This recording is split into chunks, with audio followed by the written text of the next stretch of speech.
Buenas noches, querida audiencia de España.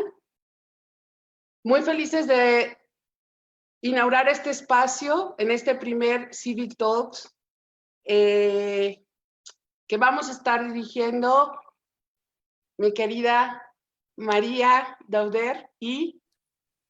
Buenas tardes, y Alina Oropeza, que nos acompaña desde México. Muy buenas tardes, buenos días en México. Aquí es la 1 de la tarde en México, bienvenidos todos. Queremos extenderles una cordial felicitación a todos los maestros. Hoy, 15 de mayo, se celebra el Día del Maestro en México. Les mandamos un abrazo muy afectuoso, les agradecemos todo lo que hacen por sus alumnos y les agradecemos seguirse preparando todo el tiempo. Muchísimas gracias, un gran abrazo y pues adelante María. ¿Quién nos acompaña hoy? Que además es nuestra hada madrina para este espacio. Sí, señor, es nuestra madrina de honor que inaugura este espacio de Civic Talks. Nos acompaña Cristina López Escribano, que es psicóloga, ha sido maestra de primaria, de secundaria, orientadora, la persona que se lanzó a la creatividad y a las altas capacidades en todo el Principado de Asturias. Bueno, una luchadora, una valiente y, bueno, y una súper creativa que nos va a fascinar todo lo que nos explicará esta tarde. Buenas tardes, Cristina, ¿qué tal? Buenas tardes, María, gracias por invitarme a participar. Además, me dais la oportunidad de hablar de un tema apasionante como es la creatividad, apasionante, complejo y que debemos conocer a fondo, pero eso poco a poco. Bienvenida, Cristina. Un placer que nos acompañes. Platícanos cómo te enamoras de las altas capacidades y te conviertes en una apasionada de las altas capacidades. Platícanos. A ver, yo tengo que ir allá hace muchos años, que no voy a decir cuántos sé, que después enseguida me ponéis más aún de los que tengo, ya tengo muchos. Empecé a trabajar las altas capacidades estudiando en la UNED con Marín Ibáñez, con María Teresa Martín.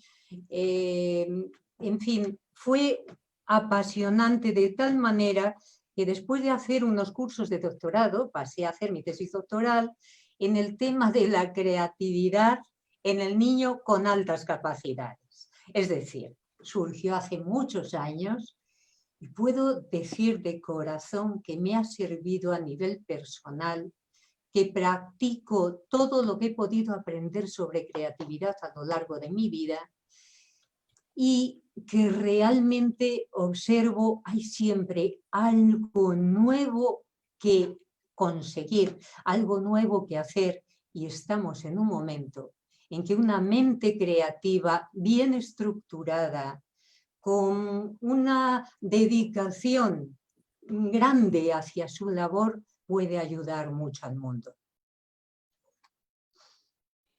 Nos interesa mucho también conocer esta parte de cómo se trabaja la creatividad en los programas en las escuelas públicas. ¿Se puede? ¿Se necesita mucho presupuesto? ¿Cómo pensarías tú que en las escuelas públicas podemos desarrollar este tipo de programas de enriquecimiento de creatividad? Cuéntanos, Cristina, por favor. Me va a costar resumir, porque ha sido una vida dedicada a ese tema. O sea que, cuidado. Vamos a ver. En primer lugar, la escuela pública está ya desde su inicio dirigida hacia la creatividad. Necesitamos medios, grandes artilugios. Sinceramente, yo pienso que no. Lo que necesitamos es informar a nuestros docentes, formar a nuestros maestros para que puedan disfrutar de lo que están haciendo. Entonces, todos vamos a creer en un sistema y ese sistema muchas veces defrauda. Por lo tanto, si el sistema somos nosotros mismos y nos sentimos defraudados, es cuando cuesta más trabajo poder sembrar. Pero fíjate, hay centros públicos, puesto que yo he llevado públicos y concertados, pero el gran bloque son los centros públicos, toda una vida. Entonces, desde los 19 años he trabajado en la escuela pública y, como dijisteis, en los 3 niveles, en instituto, en escuela de primaria y últimamente mucho en la universidad. En todos los niveles he intentado transmitir una educación creativa. En todos los niveles intenté conseguir que el profesorado, los compañeros, estuvieran de alguna forma codo con codo a mi lado para poderme perdonar todas esas inquietudes que a veces aparentan que no son tan sistemáticas, cuando no es cierto. La creatividad necesita un trabajo arduo y sistemático. Ahora bien, no tiene por qué ser ni tedioso ni extenso, es distinto. Aquello de la matemática en 5 minutos con los 5 sentidos, yo lo refrendo también. Se necesita dedicación puntual, pero teniendo muy claro hacia dónde me dirijo. Ese objetivo final, esa capacidad. Si yo tengo una dificultad en mi tema sobre la atención, por ejemplo, tengo que lograrlo, y eso se puede trabajar de forma creativa. Los centros que más han trabajado estos talleres a los que te refieres son los que, en primer lugar, se sentó la base, no se lanzó el programa porque estaba muy bien elaborado, no, se sentaron las bases con el acuerdo del profesorado, y quien no estaba de acuerdo se le invitaba cordialmente a participar para que nos diera su opinión, y entonces es cuando uno ya se siente parte de ese centro. La programación a nivel, hablo ya estatal, a nivel superior, en creatividad debe estar muy, muy medida, y siempre con una cabeza muy creativa detrás, porque la creatividad es genérica para el ser humano. Cierto, todos somos creativos en mayor o menor medida, pero hay que tener en cuenta que hay personas que la han desarrollado, por suerte, lo veremos, a ver si puedo hablar de ello un poco más tarde, que lo han trabajado, que lo han elaborado, y esto en la escuela es fundamental. Un niño creativo disfruta de lo que hace, con lo que hace, y disfruta transmitiéndolo a los demás. Nunca un creativo de motu propio va a tapar lo que hace. Lo que quiere es dar opción a los demás a que disfruten como él. Eso es la simiente de la creatividad.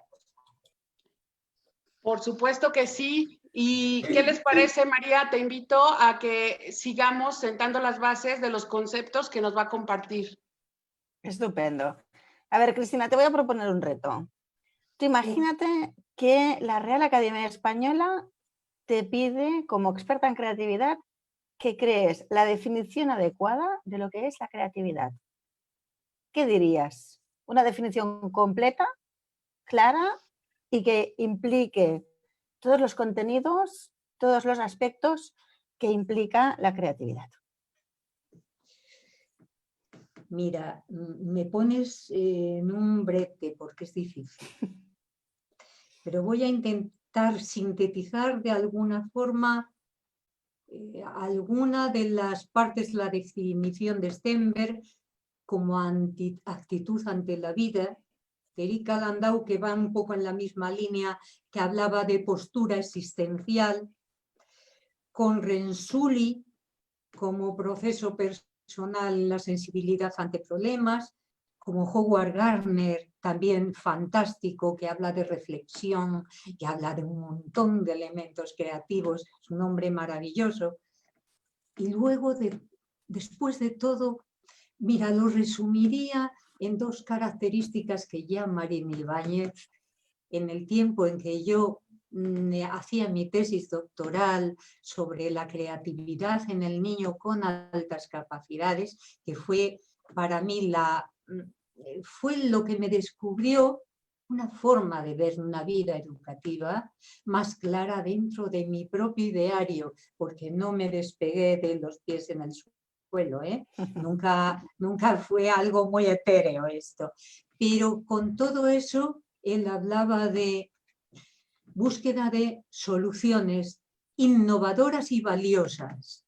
Y ante la pregunta que surgía inmediatamente, pero maestro, porque era el maestro en la universidad, como le llamábamos, ¿qué es eso de valioso? ¿A qué te refieres? Y siempre nos decía lo mismo, es valioso, tiene valor para el mismo individuo que genera la solución y o para el grupo. Entonces, conjugaba en lo innovador y valioso dos características que son típicas de la mente creativa. Porque la mente creativa tiene un montón de características y capacidades. Sí, puede tener curiosidad, aspecto crítico, lo que queramos, pero en el fondo va dirigido a una solución innovadora y valiosa para el individuo y o para el grupo. Sí, señora, totalmente de acuerdo. Muy buena definición. Seguro que te la aceptaban y te la publicaban. Entonces, claro que sí, porque está muy bien lograda.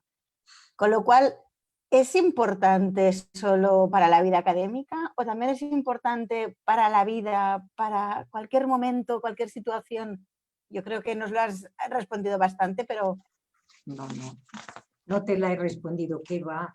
Es más personal que académico. Si bien la educación puede ayudar, puede generar una creatividad adecuada, posibilitar el proceso sencillamente creativo. Eso es la educación, pero realmente es personal.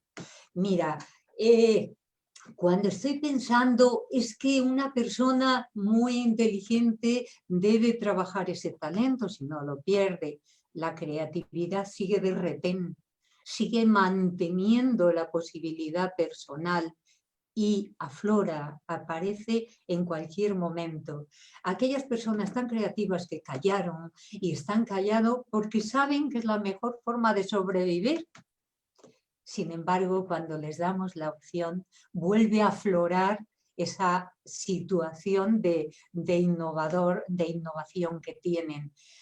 Esto, la creatividad, yo sí te diría que después de recoger y hacer muchas estadísticas y mucha gráfica para recopilar datos, porque sinceramente yo no me considero capaz de valorar creatividad así globalmente, porque la valoración es algo cerrado, muy congruente, muy coherente, pero que desborda un poquito la posibilidad. Es como poner puertas al campo, me decía un docente, con razón.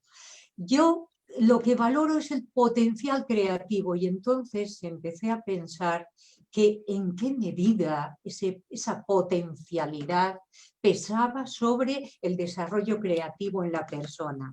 Verás, fui descubriendo que había una parte innata en la mente creativa que es mucho más importante de lo que pensamos. Todos pensamos que la metodología creativa va a transformar a las personas y es cierto en gran medida, porque he visto personas que conozco desde niños que han ido evolucionando de forma muy creativa, muy claramente crítica, con una curiosidad increíble y sin embargo no ofrecían tanto en un principio, pero está ahí. Hay una figura geométrica que para mí es la que responde a todas estas características. Verás, es la pirámide. Imagínate una pirámide de base cuadrada, ¿no?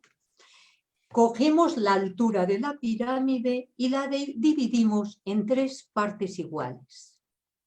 La parte de abajo, ese gran tronco de la pirámide, sé que hay muchos compañeros que me están diciendo, Cristina, por favor, que no, que la creatividad se va generando. Los resultados que yo he ido logrando me llevaron y ahora que ya estoy jubilada, pues me permito el lujo de poderlo decir claramente y sin ambague ninguno, porque es así. Esa pirámide tiene esa base, ese tronco de pirámide, que es lo más grande que tiene una pirámide. Eso serían los elementos innatos, la carga genética. Vamos a ver que también se puede modificar un poquito, pero muy poquito. Y esa base cuadrada pues será mayor o menor según la dotación genética que tenga una persona. No pasa nada. Cada uno somos, por suerte, distintos y podemos aportar mucho. La segunda parte de la pirámide, de ese tronco de pirámide del medio, serían los elementos modificables, donde podemos incidir más. Imagínate que la pirámide ha ido disminuyendo mucho su volumen. Ese segundo tronco de pirámide es muy pequeño en comparación con la base. Y por último, los elementos evaluables sería la punta de la pirámide. Esa tercera parte de la altura es lo que yo puedo evaluar y sería lo que yo llamo potencial creativo. Es decir, cuando una persona adulta, niño, me da lo mismo, obtiene un resultado de ese potencial creativo muy elevado, es señal de que eso es un poquito de lo que puede lograr. Hay que creer en uno mismo, el ser humano es eso. Entonces, figúrate, esa pirámide se va abriendo cuando el medio incide sobre la persona, cuando el medio educativo, social, el medio en general, trabaja sobre la persona. Y la pirámide, al abrirse, se puede llegar a transformar de una forma ideal, en un prisma de bases cuadradas. La base no ha cambiado, la parte innata sigue ahí, un poquito engrosada al crecer la pirámide, ¿verdad? Pero nada más. Entonces, esta pirámide se abre hasta formar un prisma. ¿Cuándo? El medio, las posibilidades, esos gastos que estábamos hablando antes, intervienen, inciden sobre la persona. Pero ¿y si este prisma se transforma en un cuerpo de revolución?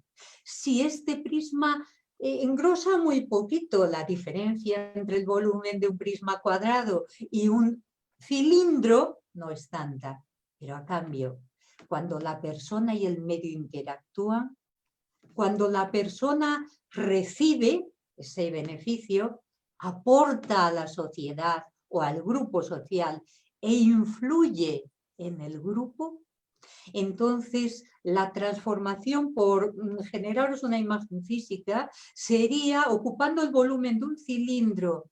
El cilindro carece visualmente de aristas. Entonces, no hay el choque del que hablamos, es que es un creativo, choca con el medio, no sabe interpretar normas, no se ajusta, desaparece y se siembra una sensación de satisfacción, de ver que la persona está asumida en su medio y el medio de alguna forma la arropa. Eso sería lo idóneo, que tendemos hacia ello, aunque es muy complicado.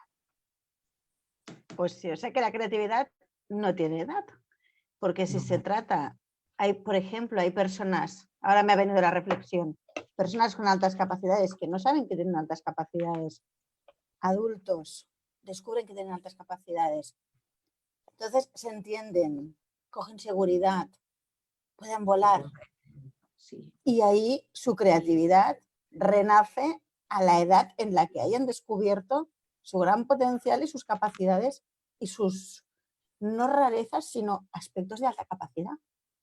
Sí, o sea María, que aquí podemos descubrir, bueno, de hecho, exacto, hay grandes talentos que han salido a edades que dices, ostras, mira, a esta edad ya ha fluido algo que nadie esperaba de esta persona. Sí, sí. Sí, Lo que ocurre Entonces, es que ¿tú crees? Sí, Sí, dime, sí, dime. dice Cristina. No, sigue. Que se sienten comprendidos, se sienten Exacto. entonces y empiezan a hacer memoria y a recordar y a recopilar casos. Oye, pues fíjate, en aquel caso que lo pasé tan mal y resulta que es que yo estaba pensando que esto sería mejor y luego la idea la copiaron de otra manera. Pero ven la justificación de unos hechos que si no quedan marcando y quedan hiriendo un poco la sensibilidad personal. Pensemos que la mente creativa, la sensibilidad influye mucho. No solo en el artista, que eso también es creatividad, no. También en el creativo matemático. Yo conozco creativos matemáticos y son fabulosos, por cierto. No lo sé, en cualquier persona que descubre su creatividad, la abuelita aquella, yo estaba impartiendo el curso en la universidad a su nieta, y la nieta le aplica a su abuela unas preguntas que habíamos gestionado allí para ver cómo era de su abuela. Y la abuela es que se emocionó, oye, empezó a escribir la mujer cuentos sin ponerse trabas, porque tenía ya tranquilidad, lo puedo hacer, esto es creativo, yo quiero conseguir que disfrutas mucho, mucho haciéndolo. El límite y donde más inversión hay que hacer, yo creo que es en los momentos en que una mente creativa descubre algo innovador, entonces desborda al mismo centro y hay que acudir a una instancia superior que debe tener un presupuesto para casos muy particulares, porque hay personas que desde forma muy precoz, desde muy pequeños, podrían haber ayudado al medio social, pero de manera muy clara, y a veces no lo hacen por falta de medios. O de empatía o de muchas cosas. Por supuesto. Realmente. ¿Y tú crees que las familias que ven que sus hijos tienen una creatividad, una imaginación, una recursividad diferente, pueden fomentar un poquito más esta creatividad en la familia, en Sí, casa? sí. ¿Y Y de en qué forma? familia se puede llegar a ellos también a través de facilitarles el autocontrol. El autocontrol es algo que una mente creativa necesita y descubre que su autocontrol es positivo, sobre todo cuando interviene facilitando la labor a sus iguales, a su grupo de referencia, a lo que sea, y en ese momento sabe callar y escuchar a los demás. Eso se trabaja en familia con mucha mayor facilidad que en un centro escolar. En el centro escolar lo tienes que hacer sí o sí y entonces el niño se evade y te estás dando cuenta de que no está en el aula, está allí puesto el caparazón físico, punto, lo demás está flotando por otro sitio. Entonces, eso lo consigue hacer en base a un aprendizaje, por supuesto, en casos ya difíciles, todos sabemos la línea a seguir, pero en casos normales donde el niño tiene que disfrutar de lo que hay, lo mejor, lo básico para mí es la familia. La familia da seguridad. Hay que escuchar a los hijos, más que darles consejos. Cristina, y platícanos, con base en tu experiencia, las mamás o la familia, ¿cómo limitamos la creatividad de nuestros hijos? Porque seguro muchos de tus alumnos se fueron a quejar de muchísimas mamás que les decíamos, no me ensucies, no me agarres, no hagas esto, no hagas el otro, ya rompiste aquello, ya sacaste el otro. Entonces, cuéntanos esas experiencias, qué dicen nuestros hijos de nosotros y cómo los limitamos para ser creativos. Mira, anímalos, sin más, anímalos y disfruta con ellos. Nuestro gran problema como mamás y papás es que tengo que, el tengo que nos coarta muchísimo, nos elimina muchas posibilidades, porque tengo que hacerlo, estoy agotado del trabajo, llego y tengo que leer la redacción que este mocoso viene a traerme. No, disfruta con ellos, respira hondo y piensa que algo tan elemental para ti, tu hijo está necesitado de que le escuches. Y ojito, que seas una buena crítica. Y una crítica constructiva no es aquella que ve todo lo negativo ni todo lo positivo, sino que, oye, apoyándote en esto, ¿qué te parece si profundizas? ¿Pero qué te parece a ti? La redacción es tuya, hablando en ese ejemplo, ¿no? O bien esto, oye, tú podrías mejorarlo, tú sabes de sobra y tú lo habrías hecho de otra manera distinta. Los hijos no necesitan tanta lección como les damos, y te lo digo porque mirando hacia atrás es donde lo ves más claro. Y sí necesitan esa confianza absoluta que ponemos en ellos, que les dedicamos, y cuando ven a sus padres disfrutar con ellos, no perdemos autoridad por eso. La autoridad un hijo se la adjudica a los padres en función de otros parámetros, en función del sacrificio, lo valoran. Pero si estoy, hijo, es que yo he llegado del trabajo, es que yo vengo, es que yo hago, no les llegamos tanto. Ellos necesitan confiar en nosotros y que nosotros disfrutemos con ellos, con su confianza. Y ahí se hace una programación si es necesario. Y tanto. Yo, mira, cuando estabas contando esto de la creatividad, me he acordado de una reunión que tuve con una orientadora que me dijo, uy, este niño no es nada creativo porque tiene un trazo tan débil y tan frágil que la creatividad en la evaluación le ha salido.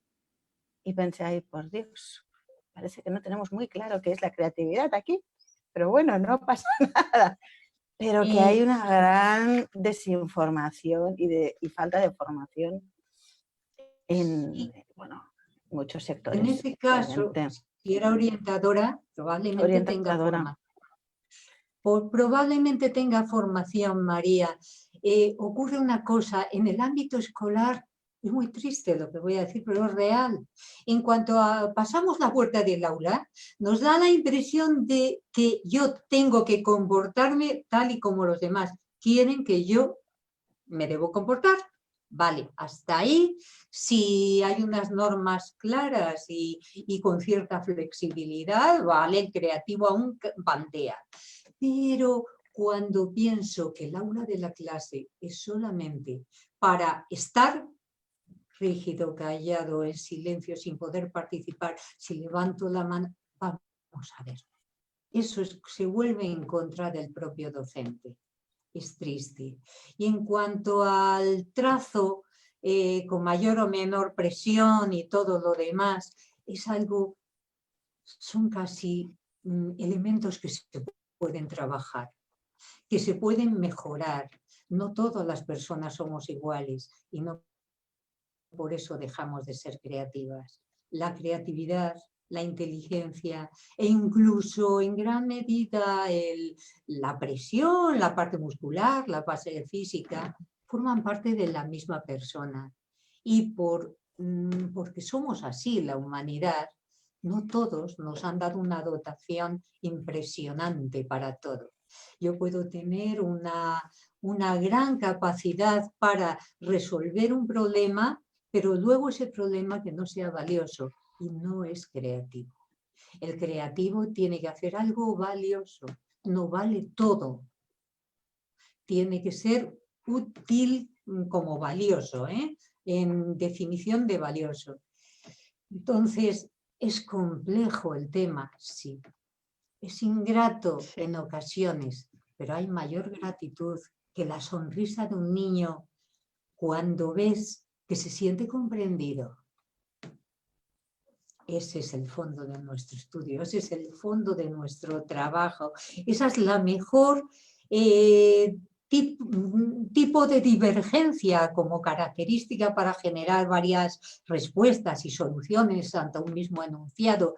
Eso es dar respuesta a la necesidad que tiene una mente creativa de autorrealizarse, cuidado y no olvidemos la segunda, y de modificar el medio.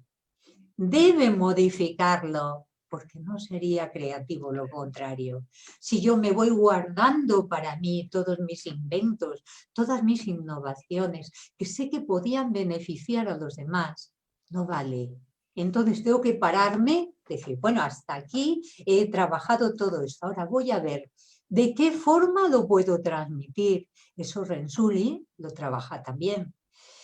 ¿Y cómo puedo llegar a los demás? ¿De qué manera? Es combinar la teoría y la praxis y sobre todo el resultado siempre es positivo. En la capacidad que tenga la otra persona, evidentemente, pero siempre va a sentir que es capaz de hacer algo más. No haríamos una humanidad mucho más positiva, mucho más creíble, mucho más alegre también. Yo quería preguntarte, Cristina, por ejemplo, en las altas capacidades, la creatividad sería nuestro medio más fuerte de expresión para sentirnos realizados. A ver, como medio, Como la medio de expresión. actividad creativa es importante. La creatividad en el lenguaje es necesaria y hay muchos niños que aparentemente no la tienen, se les educa y lo adquieren además a una velocidad muy superior a la del adulto, por ejemplo. Ahora bien, la creatividad es medio si se le deja participar influyendo en el medio social. La creatividad es mucho más que el medio. La creatividad es el fundamento también de que la parte cognitiva más enriquecedora en todos los aspectos, en la matemática, en la física, en la medicina, toda esa parte llegue a facilitar, a favorecer al medio social y sirva para que las personas mejoremos. Eso también es creatividad y eso desborda un poquito el medio. Es medio, es producto y es origen. Yo creo, Cristina, que nos ha quedado súper claro que la creatividad, como comúnmente se tiene visto, no es arte, no está vinculado a las manualidades, a la educación visual y plástica, que es un concepto que muchas veces, oye, esta persona es tan creativa porque dibuja muy bien, porque colorea muy bien. Evidentemente, es una parte de la creatividad, pero no es únicamente el arte, la creatividad. No es únicamente la facilidad plástica que tenga una persona. Y esto es, pienso que es súper importante que llegue a los docentes, que llegue a las familias, que la creatividad va mucho más allá de un artista plástico. Y pienso que lo has dejado súper claro.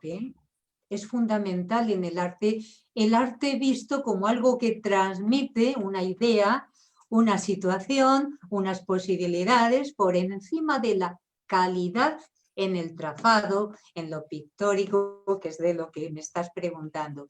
Efectivamente, eso ayuda, que duda cabe, que si yo tengo facilidad con la mano y soy muy buena en el trazo y soy capaz de transcribir un objeto a un papel, evidentemente tengo mucha más facilidad, pero conozco muchas personas, sobre todo cuando son más pequeños, ahí en la educación primaria y la secundaria ya es que se dejan ver, que son sumamente creativos y sin embargo utilizan una forma de expresión que dices, caramba, qué mal dibuja, pero qué creativo es.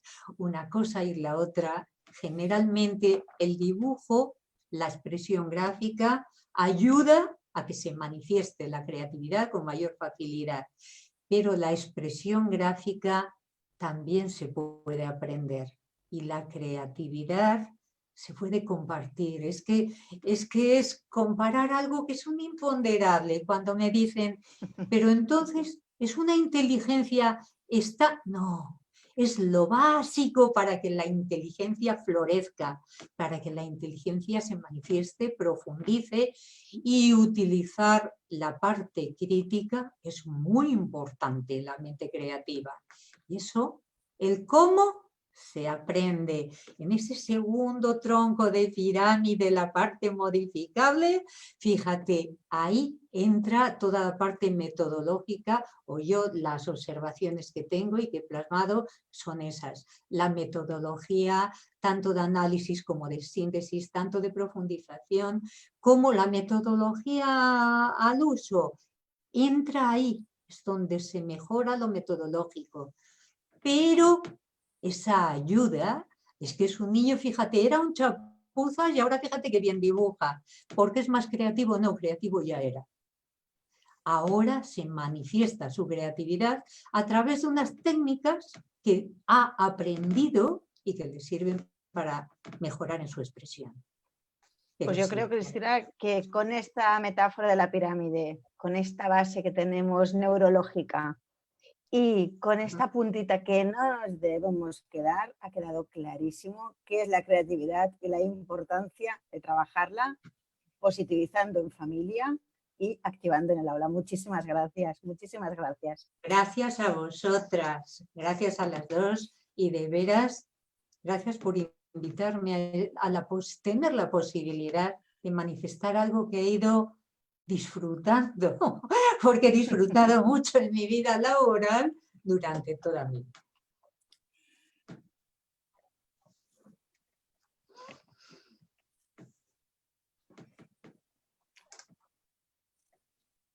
Alina, creo que no te escuchamos.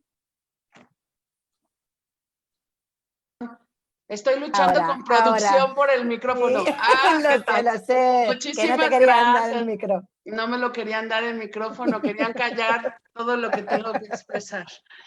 Quiero darte mis más profundas gracias, Cristina. Bueno, pues hemos aprendido muchísimo el día de hoy. Gracias a nuestra audiencia por escucharnos. Los invito la próxima semana. Ya estaremos constantemente. Te agradecemos que seas nuestra hada madrina, mi querida Cristina. ¡Oh! No, me llaman así hada madrina, ¿quién no? De este espacio. Y bueno, como siguientes anuncios, quiero decirle, nos vemos la próxima semana. Quédense pendientes de nuestra página para que vean quién es nuestro próximo invitado. Y además invitarlos a la semana que entra. Hay un encuentro internacional de mandalas. Ya les voy a dejar en la página aquí para trabajar todo ese proceso interno con Claudia Galindo y Marcela Ponce de Colombia y de Chile. Este encuentro internacional muy interesante. En la página les vamos a dejar el link para que puedan asistir a este encuentro. Y pues me despido de María. María, muchas gracias por acompañarnos en acompañarnos las dos con abracito y todo desde España. Muchas gracias a ti, Alina. Claro. Cristina, muchísimas gracias. Sí, gracias tanto. a la audiencia también. Bueno, y que ha sido mucha. Cualquier discrepancia será bienvenida también. Y hay cualquier acuerdo, por supuesto.